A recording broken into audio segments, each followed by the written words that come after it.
Hi, I'm Dennis Bustamante. So, kwento ko lang istorya ko dahil sa smear na yan, magandang nangyari sa akin. First, 5 years na ako sa real estate since October 2020. Agent pa ako noon ng SMDC. And after nyan, ang boss ko lagi ako kinukulit na mag-ads.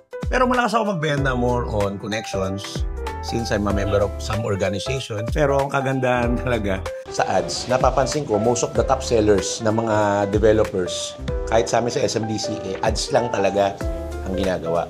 Ayoko, dati gusto ko magtipid eh. Ayoko gumastos kasi nakakabenta naman ako through networks, bookmannings, sa connections ako nabawi. Pero ang pinakakagandahan talaga sa ads, sabi ko, yan na lang ang kulang. Pero nung naging ASD ako, mahawak na ako ng tao. Sabi ko, hindi pwedeng ganito, nangangamote kami. Puro benta namin is maganda naman kahit sa connections, sa bookmannings. Pero yung benta namin, compare sa other team, gitna kami or nasa baba. Dahil sa ads lang.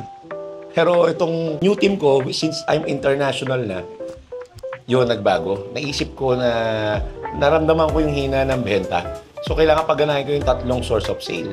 So, ngayon ko pinasok itong smear at nirefer sa akin ng aking boss, which is my sales director, na mag-smear ako. Kahit natagal niya na akong kinukulit, gumastos lang ako, medyo malaki, pero worth it. Alam niyo ba nangyari?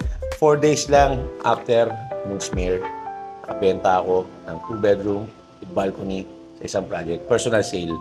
Actually, hindi na ako nagbebenta kasi may tao ko, pero gusto ko rin kumita ng pera, syempre.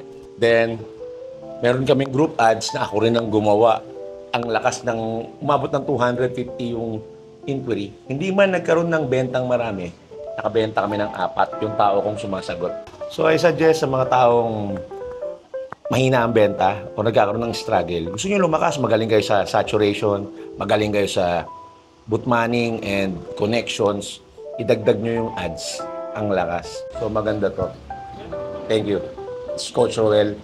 Si Coach Roel, magaling. Thank you, Smear. And more sales to us.